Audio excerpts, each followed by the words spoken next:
Temos agora entrevista importante no Bastidores CNN. A gente tem a honra de receber nos nossos estúdios da CNN, aqui em Brasília, o ministro da Secretaria-Geral da Presidência da República, Guilherme Boulos, para falar sobre tudo, entregadores, 6x1, falar sobre o governo Trump e sobre o governo de São Paulo também, os problemas que a capital principalmente tem enfrentado em relação à falta de água. Obrigado pelas informações, pela presença, Guilherme Boulos. Eu queria começar com o cenário internacional. A gente está falando de Irã, já falamos de Venezuela. O presidente Lula recebeu um convite para fazer parte do Conselho da Paz. O senhor acha que o presidente Lula deve aceitar, sentar à mesa com Donald Trump na tentativa de planejamento da faixa de Gaza? Boa tarde, Uribe, todo mundo que está acompanhando a gente aqui na CNN. Olha, essa é uma definição, lógico, do presidente Lula. Agora, o presidente foi uma das lideranças internacionais mais ativas na defesa da paz na faixa de Gaza, condenando o massacre que foi feito lá, buscando caminhos para a paz. Então, você não tem a dúvida que o presidente defende, não é, que se possa fazer uma reconstrução justa com a soberania dos próprios palestinos na faixa de Gaza. Isso é uma coisa. Outra coisa são os Estados Unidos, através do Donald Trump, quererem se colocar, e isso tem acontecido frequentemente no último período, como o imperador do mundo, né? E substituir todas as instituições multilaterais, inclusive ferindo soberania de vários países mundo afora e ameaçando a paz aqui na América Latina. A América do Sul é um continente de paz, você não tem guerras no último século no nosso continente. E isso está ameaçado agora com a política mais intervencionista, até com um certo viés de colonialismo, de querer dominar os países feitas pelo Donald Trump. E isso o presidente Lula já deixou claro que não admite, enquanto tinha gente aqui da oposição dizendo que ele tinha que dar uma vitória para o Trump, dar gestos para o Trump. O Lula negociou com muita altivez, preservando a soberania nacional, preservando a dignidade do povo brasileiro e conseguiu tirar boa parte das tarifas, levantar a lei Magnitsky sobre autoridades brasileiras. Eu acredito que é a partir desse mesmo viés que o presidente Lula vai pautar a resposta ao Trump nesse caso. Tudo bem, ministro? Bem-vindo ao nosso Bastidores. Queria trazer o assunto um pouquinho aqui para o Brasil, para eleições, né? A gente já começou a falar bastante sobre esse assunto. Inevitável pensar também o palanque de São Paulo. Ainda para o governo, tá aquela dúvida: quem vai, quem não vai, quais são os nomes possíveis e viáveis. A gente conversou com a Gleisi Hoffmann na semana passada, ministra das Relações Institucionais. Ela basicamente disse que se o presidente Lula pedir, tem que ir para o sacrifício. Isso diante de negativas públicas do ministro da Fazenda, Fernando Haddad, em concorrer a um cargo político em 2026. O senhor concorda? O pedido do presidente Lula é uma ordem a qualquer um? Boa tarde, Tainá. Veja, assim, eu não tenho procuração para falar pelo Fernando Haddad ou por qualquer outra liderança que possa ou não ser candidata em São Paulo. Agora, logicamente, o Haddad é alguém que tem um capital eleitoral, foi o candidato do nosso campo na última eleição ao governo do Estado. Apesar de não ter ganho a eleição, teve um bom resultado no segundo turno com o Tarcísio. Agora, esse é um debate que eu acredito que o presidente Lula está fazendo com ele, como fez e fará com outras lideranças, para que a gente tenha um palanque competitivo em São Paulo. São Paulo, Tainá, você sabe, é o maior colégio eleitoral do país. Então, um acerto em São Paulo, de ter uma chapa que seja competitiva, é decisivo para a eleição nacional. Foi assim em 2022. Se você comparar a eleição de 22 com a de 18, não é? A esquerda, o presidente Lula, o nosso campo, ganhou mais de 2 milhões de votos em São Paulo de uma a outra, que foi justamente a diferença com a qual o presidente Lula ganhou do Bolsonaro, hoje na cadeia, na eleição de 22. Então, o palanque em São Paulo é muito importante. Eu não tenho condições de falar em nome de outras lideranças a respeito da candidatura. Agora, eu acho que o nosso campo, de maneira geral, tem essa compreensão da importância de jogar peso e fazer sacrifícios para o palanque de São Paulo. Isabel Meira. Vamos com o Matheus? Eu tinha chamado Isabel Mega, acho que o microfone não estava aberto. Desculpa. Pode ir, Isabel. A gente está separado hoje, ministro. Eu estou em São Paulo, o Uribe está em Brasília, dá esse curto-circuito de vez em quando. Sem problema, já Matheus faz a pergunta dele também. Então, boa tarde, bem-vindo aqui ao Bastidores, ministro. Queria seguir no tema São Paulo, pegando o gancho da resposta do senhor. Como criar essas condições competitivas? O que pode ser definitivo para essa análise de cenário, considerando também o outro lado? Hoje, a candidatura de Flávio Bolsonaro é vista como uma candidatura que vai seguir até o fim, no cenário do hoje. Então, Tarcísio de Freitas, teoricamente, ficaria no posto dele à reeleição. Diante desse cenário, com um governador que tem uma avaliação considerável no Estado, como que a candidatura da esquerda pode vir a ser competitiva e qual nome pode ter mais peso? O nome de Fernando Haddad, o nome de Geraldo Alckmin? Qual é a sua convicção pessoal, ministro? Isabel, vê só, primeiro a gente não sabe se o Tarcísio de Freitas é candidato à reeleição ou candidato à presidência da República. Ele diz que é candidato à reeleição, mas parece que a própria esposa dele não concordou muito com isso no Instagram semana passada e ele mesmo dá sinais trocados querendo ser candidato a presidente da República. Então, é uma coisa que não está definido o palanque do lado de lá. Agora, mesmo que ele seja candidato à reeleição, quando chegar na campanha, ele vai ter que explicar muita coisa. O Tarcísio foi o governador que há um ano defendeu a privatização da Sabesp, jurando de pé junto que o serviço ia melhorar e que não ia aumentar a conta. E nos primeiros dias desse ano, a gente teve aumento de conta, reajuste da Sabesp e São Paulo está vivendo uma falta d'água que só é comparável ao racionamento de 2014. Né? Quem é de São Paulo vai se lembrar, há pouco mais de 10 anos teve um racionamento fortíssimo por causa do sistema Cantareira. Se você olhar os níveis hoje do sistema Cantareira e do sistema integrado de abastecimento de São Paulo, estão abaixo do que estavam no início de 2014, em janeiro de 2014. Não houve obras para poder melhorar o processo de abastecimento e tudo mais. Então veja, você está tendo falta d'água, né? Você está tendo problemas crônicos no Estado. O próprio problema da segurança, o Tarcísio de Freitas se coloca como alguém com a bandeira da segurança, com a preocupação da segurança. Quem é de São Paulo sabe, ninguém consegue andar com um celular tranquilo, ninguém consegue andar tranquilo nas ruas de São Paulo, não há sensação de segurança, né? Nós temos problemas em todas as áreas, na educação, né? São Paulo, veja, é o estado mais rico do Brasil. E você tem o índice da educação pública de São Paulo no IDEB, a remuneração dos professores no estado de São Paulo, que o Tarcísio tem para mostrar foi querer tirar livro didático, substituir professor por chat GPT e botar major e coronel para dar aula em escola militar. Então, uma coisa é quando se está no governo e não se tem um debate público eleitoral. Quando for para o momento das eleições, o Tarcísio vai ter que se explicar de muita coisa sobre a gestão dele. Qual é a marca da gestão Tarcísio? O que o Tarcísio fez para o povo de São Paulo nos últimos 3 anos? Esse debate vai aparecer na eleição e eu tenho muitas dúvidas que ele se saia bem de um debate de balanço como esse. Agora sim, Matheus Teixeira. Boa tarde, ministro. Obrigado pela disposição e por estar aqui presente. Nós vivemos aqui no Brasil, depois da redemocratização, do fim da ditadura, uma aproximação muito grande da esquerda com a base social da sociedade, com as camadas mais pobres. Daí, inclusive, que veio a força do PT, Partido dos Trabalhadores. Mas, nos últimos anos, a gente vê que essa base social migrou para a direita. Boa parte dela se tornou mais conservadora, se aproximou da oposição, hoje a oposição liderada pelo ex-presidente Jair Bolsonaro. E agora o PT no poder, a gente vê nas pesquisas que essa realidade não mudou tanto. Inclusive, a chegada do senhor no ministério faz parte desse esforço de aproximar o governo da base da sociedade. Eu queria saber do senhor a que se deve esse distanciamento da base da sociedade da esquerda brasileira e o que vocês estão planejando no governo para resolver isso ou para conseguir reaproximar a esquerda das camadas mais pobres aqui do Brasil. Boa tarde, Matheus.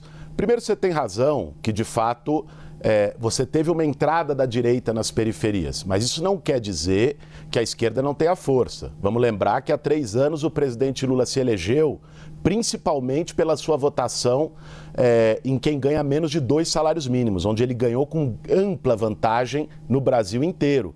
Então, há uma força muito grande da esquerda nas periferias. Agora, nós precisamos ampliar isso. E eu acho que parte do debate é mostrar quem está de qual lado na disputa política. O governo do presidente Lula é aquele, por exemplo, que colocou no centro da agenda pública do país o fim da escala 6x1.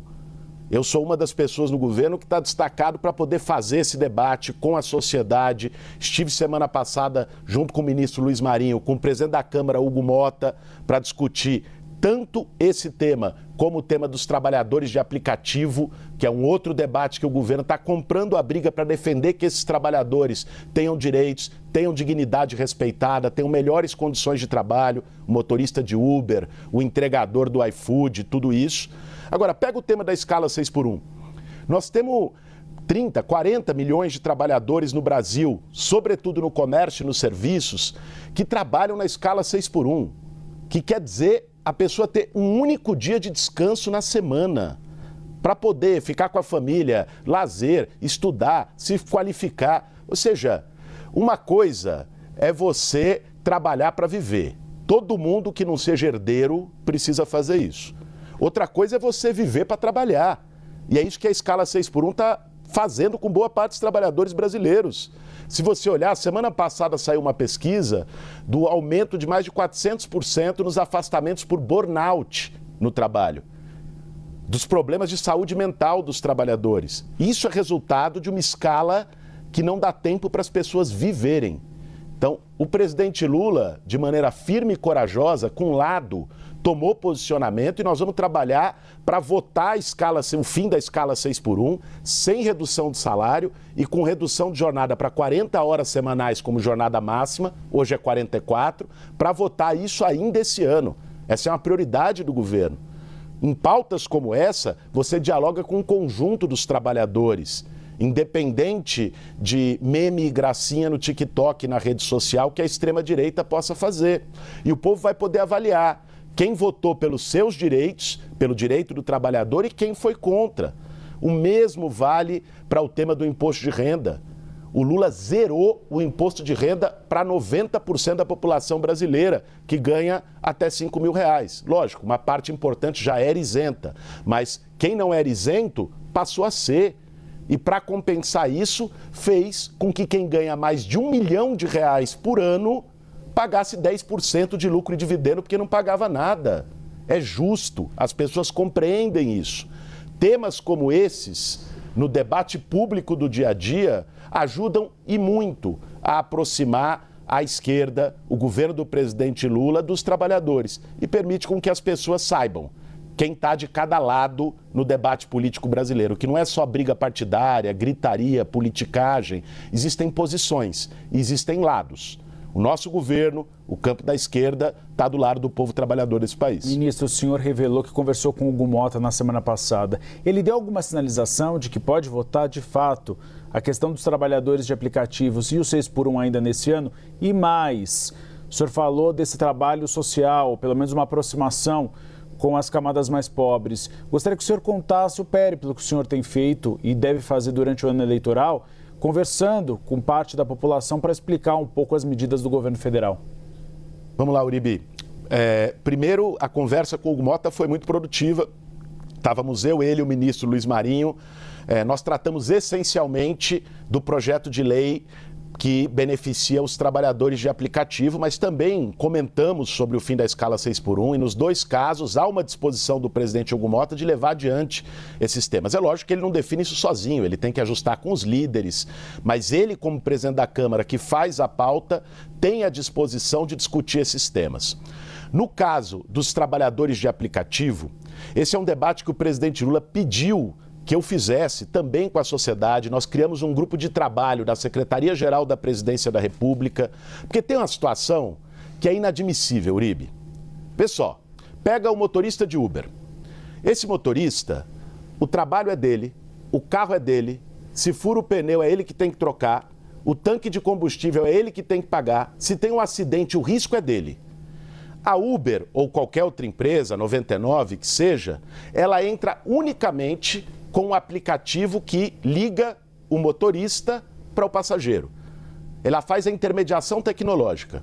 E em cada viagem que esse motorista de Uber faz, eles chegam a ficar, a plataforma, a empresa chega a ficar com 40%, 50% do valor. Uma viagem de R$100, o motorista vai receber R$50, R$55. Isso é inadmissível. Eles chamam isso de taxa de retenção, não é? Uma taxa de retenção existe em todos os setores, é o que se chama de comissão. Agora, você vai pegar a comissão do corretor de imóveis, ela é 6%. Você vai pegar a comissão de um vendedor de concessionária de veículo, é 5%.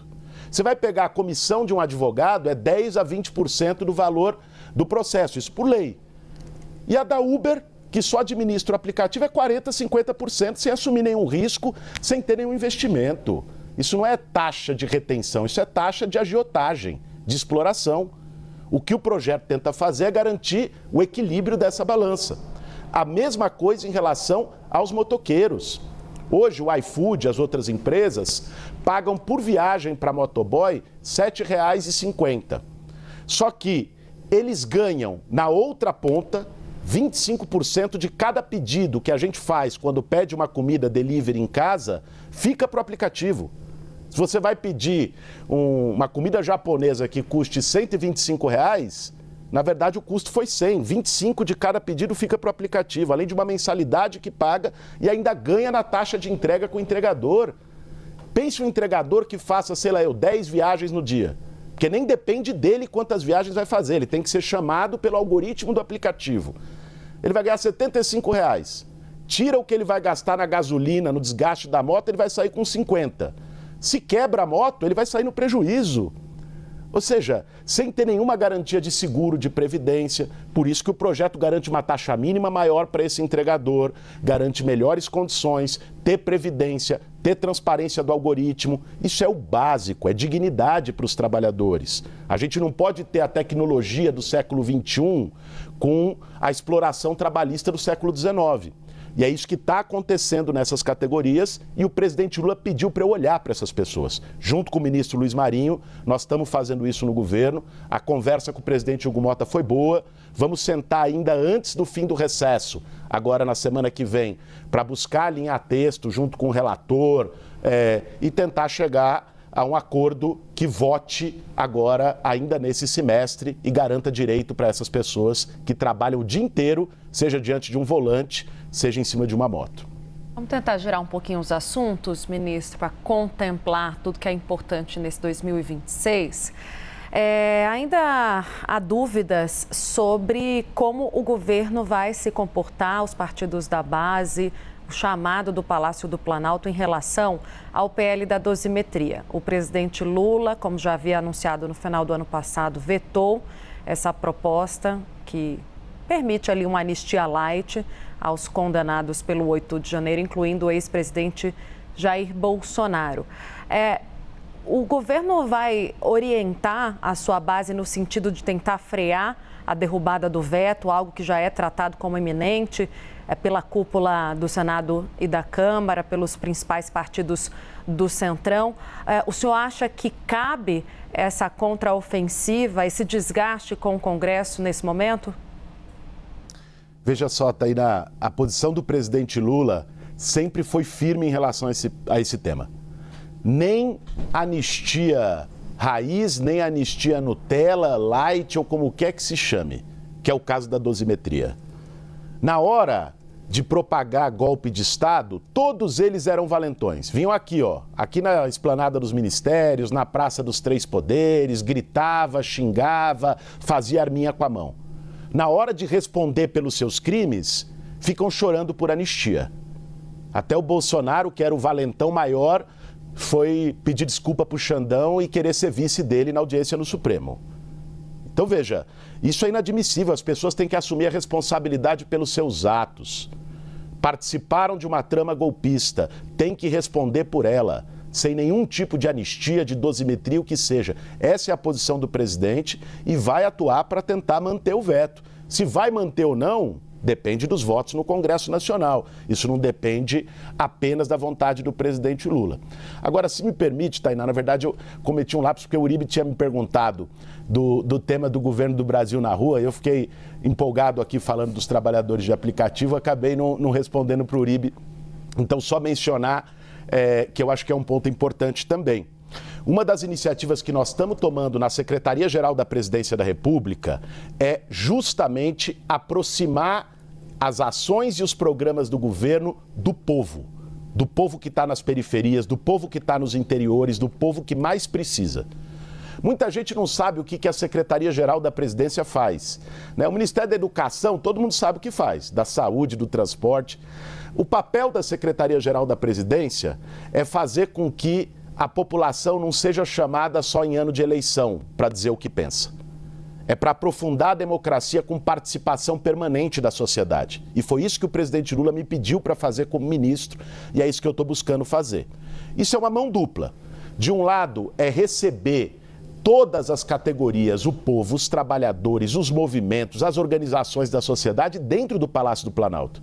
Em 2 meses lá eu já recebi motoboy, motorista, caminhoneiro, carteiro, movimento de moradia, sem terra, agricultor familiar, produtora de cacau da Bahia, indígena, quilombola. Ou seja, nós estamos recebendo vários segmentos da sociedade, abrindo as portas do Palácio, e o Lula orientou isso, né? O Palácio tem que estar aberto para o povo quando tiver as suas questões para tratar com o governo. E o outro lado disso é levar os programas do governo até o povo. Esse é o governo do Brasil da rua que a gente botou de pé. Inclusive, quarta-feira eu estou indo para Macapá, no extremo norte do país, no estado do Amapá. Eu vou passar até julho nas 27 capitais brasileiras e em outras cidades do interior do país para poder levar ali na ponta o programa para quem precisa e dialogar com as pessoas, ver os problemas de perto. Quando a gente fala de governo federal, governo do Brasil, parece que é uma coisa muito longe. E essa distância alimenta, inclusive, o sentimento de antipolítica das pessoas. Porque o político ela só vê a cada 4 anos indo lá pedir voto. Então, nós temos que aproximar o governo dos territórios. Isso é levar os serviços. Vou te dar um exemplo. O primeiro que a gente fez do governo do Brasil na rua foi aqui na periferia de Brasília, no Sol Nascente, que é a maior comunidade popular aqui de Brasília. Estava lá, nós levamos 11 ministérios. Estava lá a carreta da Caixa Econômica para inscrever as pessoas no Reforma Casa Brasil, que elas podem ganhar crédito de até 30 mil. Estava lá o MEC inscrevendo alunos que tinham direito ao pé de meia, mas não sabiam como se inscrever. Estava lá um conjunto de ações do governo no território, indo até as pessoas. Então, eu estou com essa missão, né? Eu vou passar metade do tempo aqui em Brasília, fazendo trabalho no gabinete, no palácio, acompanhando os programas, recebendo as pessoas, e a outra metade do tempo andando pelo Brasil, ouvindo o povo, estimulando participação popular. Esse é um diferencial do governo do presidente Lula, que não aparece só de 4 em 4 anos para conversar com as pessoas. Haja sola de sapato. Matheus Teixeira. Ministro, é difícil a gente fazer uma entrevista nesse começo de ano sem falar do Banco Master. A gente sabe que esse caso pode chegar em vários partidos da base do governo Lula, pode respingar também no PT da Bahia. Grande parte do ativo do Banco Master vinha de um programa social do governo da Bahia, de Rui Costa, que hoje é colega do senhor no Palácio do Planalto. Chega também no Supremo Tribunal Federal, de quem o governo tem uma relação próxima, aí principalmente nessa questão da defesa da democracia. Pegou o ministro Dias Toffoli, uma atuação controversa. O ministro Alexandre de Moraes foi revelado um contrato dele, da esposa dele com o banco.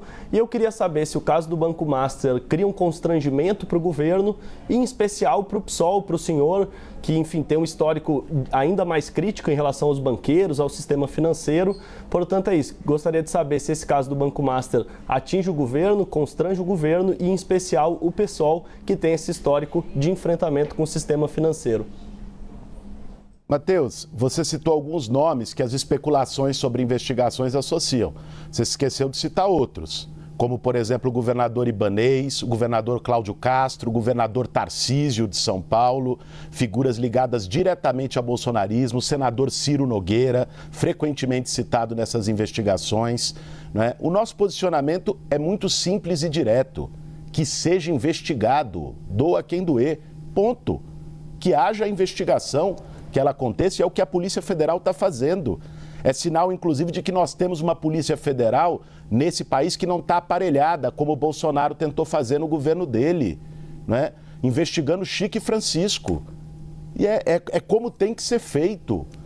Como, aliás, o governo do presidente Lula fez através da CGU, que tem um ministro indicado pelo presidente da República, CGU que ficou esvaziada no governo anterior, em relação ao caso do INSS.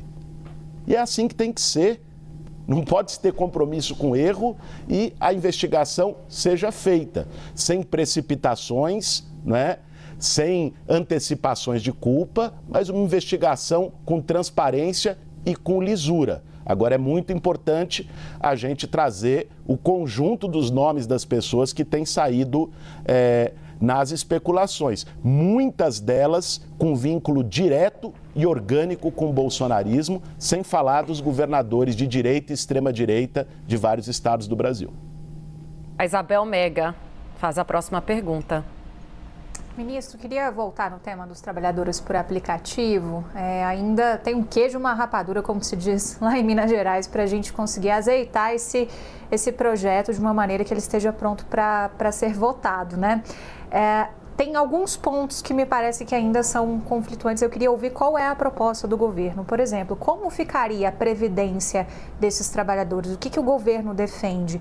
E como evitar que depois esse custo seja repassado ao produto final e aí fique mais caro para o consumidor final ter acesso a esse tipo de serviço que hoje vem por meio das mãos e das rodas, né, desses trabalhadores todos.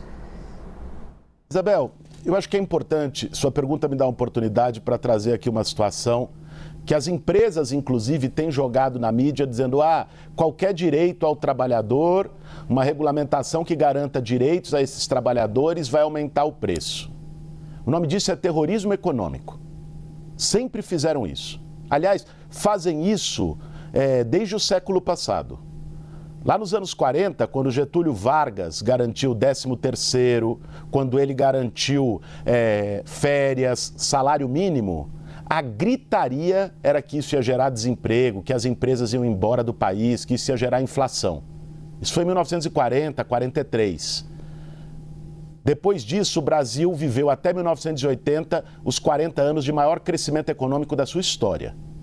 Então, as empresas, quando se trata de garantir direito para o trabalhador e melhoria das condições para o trabalhador, elas nunca aceitam. Elas sempre gritam. Elas sempre ameaçam que isso vai gerar um aumento do custo final. Vamos pegar esse caso dos trabalhadores de aplicativo. Veja, eu trouxe o caso do Uber. A taxa de retenção é de 40%. Sim, a Espanha já aprovou lei para reduzir uma taxa máxima a 20%. Vai perguntar se aumentou. Aliás, a Uber, e eu vi essa matéria na CNN no início do ano, a Uber foi uma das responsáveis pela inflação do ano passado, porque aumentou em 30%, 40% os preços, sem ter aumentado o ganho do trabalhador. Então, eles já aumentam o preço sem aumentar o ganho do trabalhador. Aí vão dizer que vão aumentar se o trabalhador ganhar? Mexam um pouquinho aí nessa taxa de agiotagem que estão cobrando, arrancando do trabalhador. A mesma coisa para o iFood em relação aos motoqueiros. Quem se arrisca no trânsito das grandes cidades são os motoqueiros. Quem está ali, né, gastando tudo, tempo, energia, trabalho, a sua moto, o combustível que ele paga, são essas pessoas. Aí, o pedido dos motoqueiros, inclusive, era de R$ 7,50, que é a taxa mínima, para R$ 10. O relator, que inclusive é de um partido de direita, do Republicanos de Pernambuco, o relator Augusto Coutinho, fez um relatório muito digno. O relator aumentou para R$ 8,50. Nem chegou perto do que os trabalhadores estavam pedindo. Aí vem lá o iFood a 99, as empresas dizem: não, nós vamos ter que aumentar o preço. Ora, né, tem a responsabilidade Essas empresas hoje não garantem nenhum direito para o trabalhador. Em relação ao modelo previdenciário, o que está proposto no texto do relator Augusto Coutinho é uma contribuição previdenciária de 25%, sendo 20% para as empresas e 5% para os trabalhadores. E essa contribuição previdenciária só sobre o ganho real desses trabalhadores, não sobre o valor total da tarifa. Então, é algo que nós estamos discutindo com os trabalhadores no grupo de trabalho. Eu acho que a proposta para em pé, ela precisa de alguns ajustes, é verdade, os trabalhadores têm apontado isso, né? E vamos discutir com o relator, com o presidente da Câmara, com o ministro do Trabalho, para construir esses ajustes no relatório, mas não dá para ficar nessa situação de que você quer garantir dignidade para um trabalhador. Nós estamos lá, eu peço iFood na minha casa. Agora a gente está lá em casa quentinho, o trabalhador chega debaixo de chuva e nós não vamos olhar para esse trabalhador? Né? Isso não é razoável. Essa é uma questão de humanidade. Sequer deveria ser uma questão partidária, pura e simplesmente. Tanto é que um relator de um partido de direita fez um relatório incorporando várias das reivindicações do trabalhador. É isso que nós defendemos. Agora, as empresas ficarem fazendo esse terrorismo econômico, ameaçando a população com aumento de custo para poder garantir o mínimo para os trabalhadores, chega a ser vergonhoso. Um exemplo, né, quando a gente tem a esquerda e a direita unidas exatamente com esse objetivo, né, ministro? Tentar ajudar esse trabalhador, uma categoria que começou durante a pandemia, foi essencial durante a pandemia e continua essencial no país. Ministro, a gente tinha vários assuntos para tratar, eleições em Portugal, também ia tratar sobre o cenário da chapa em São Paulo, se o senhor vai ser candidato ou não. Mas nosso tempo acabou aqui no Bastidores CNN. A gente conversou com o ministro da Secretaria-Geral da Presidência da República, o Guilherme Boulos, mas na próxima o senhor nos conta exatamente o que o senhor vai fazer das eleições de 2026. E rapidamente, em off, ninguém está assistindo, o senhor vai ser candidato ou não? Eu achei que você ia me tirar dessa fogueira, Uribe, depois que você falou que ia ficar para a próxima, mas respondo sim. Minha perspectiva, Uribe, não é ser candidato, né? O presidente Lula me nomeou em outubro. Se eu tiver que ser candidato, tenho que sair em abril, ficaria 6 meses no Ministério. Estava até agora falando das pautas que a gente está assumindo, do trabalho que estamos fazendo. Estou com um cronograma para rodar o Brasil inteiro nesse semestre. Não daria para fazer um trabalho com começo, meio e fim. Então, a minha perspectiva é poder ficar até o fim do mandato com o presidente Lula, contribuir na sua campanha para a reeleição e aproximar cada vez mais o governo da maioria do povo brasileiro. Respondido. Obrigado, ministro, pela entrevista. Espaço sempre aberto aqui no Bastidores CNN. Obrigado, Uribe. Obrigado, Tainá. Obrigado a todos vocês. Um forte abraço, boa tarde, boa semana para todo mundo. Boa tarde, ministro. Obrigada.